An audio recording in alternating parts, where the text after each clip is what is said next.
Today, men are bombarded with all sorts of masculine ideals. Fitness influencers with extreme physiques flood social media feeds, and competitive bodybuilders show unworldly amounts of muscle mass with near zero body fat. I'm not saying this is a bad thing on its own, as pushing the boundaries is inspiring. However, there is a massive gap between the average male physique and the extreme physiques shown online. Looking at the stats, the average male in the US is overweight with a BMI of 29, almost approaching the obesity threshold of 30. This can really mess with men's psychology, as the new ideals are so far away from the average person's reality. I'm here to say that we need to understand our ideals more thoroughly. Perhaps we should look backwards to help ground the situation. Thinking about this problem, Michelangelo's David immediately came to mind, a timeless, ideal male physique. Let's look at this from Michelangelo's lens in 1501, when he was commissioned by the Florence Chapel to build the statue.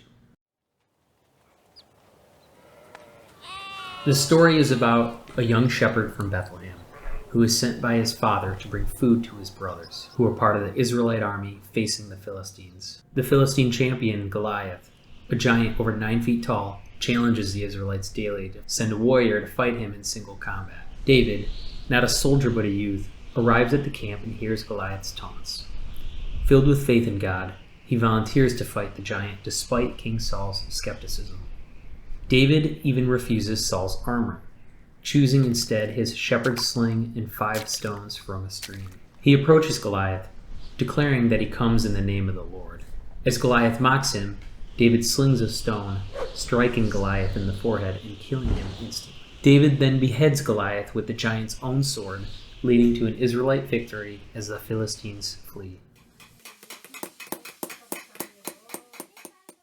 Michelangelo's David is one of the most popular statues in the world and is viewed as a masculine ideal for many. Let's imagine the statue was a real person, scaled to a realistic size and his body composition measured.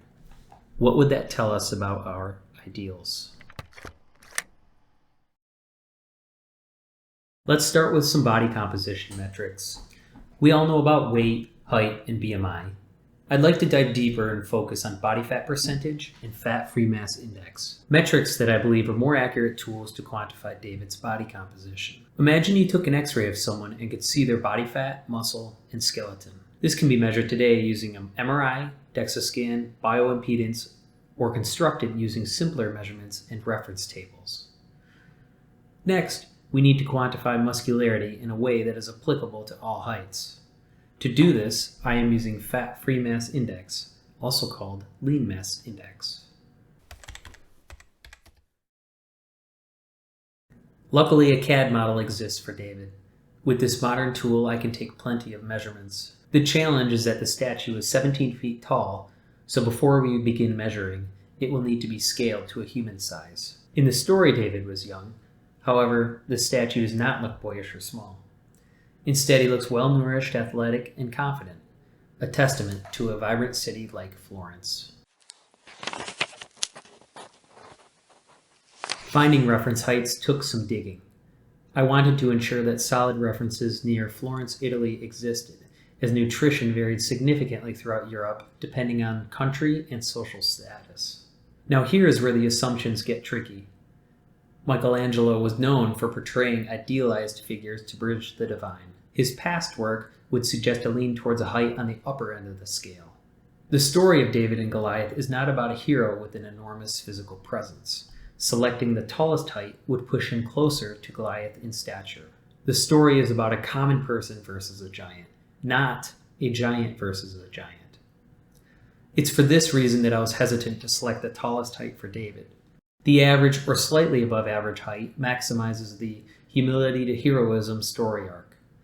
This height, scaled to 14 feet, makes David's triumph feel like a miraculous elevation of the ordinary, aligning with the biblical themes of faith and courage.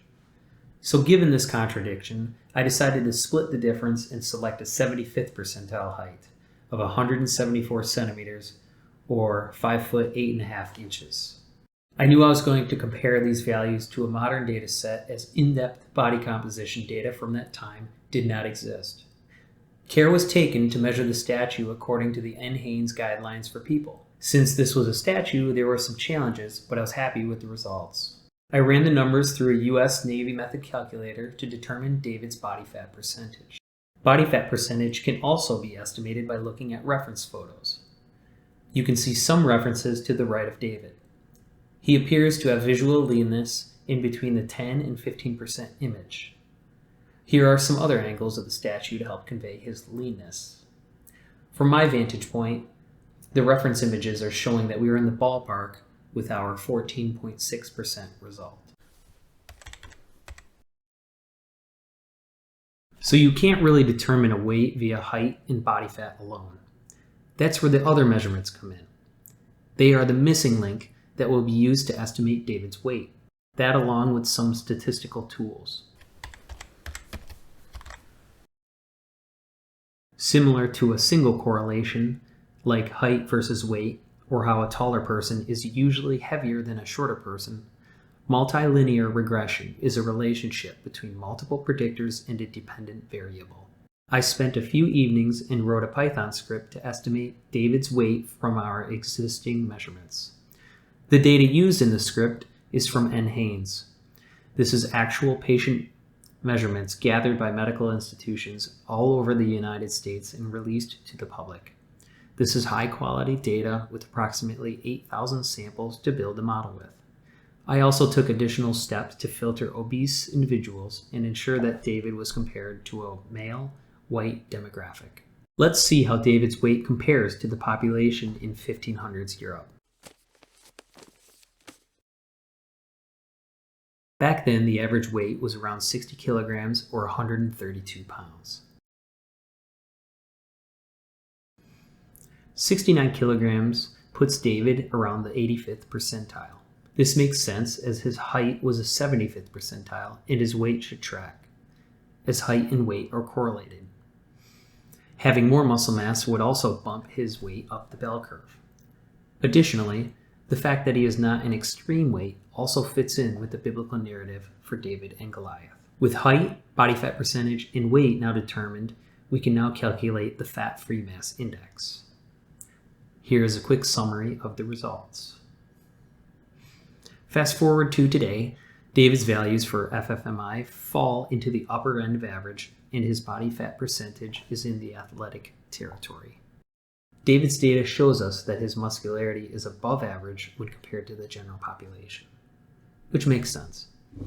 Also, notice that he is nowhere near the bodybuilder or enhanced bodybuilder ranges outlined. When I started this analysis, I thought David was going to be at least 6 feet tall and in the high athletic or even bodybuilder ranges for FFMI, but these measurements prove otherwise.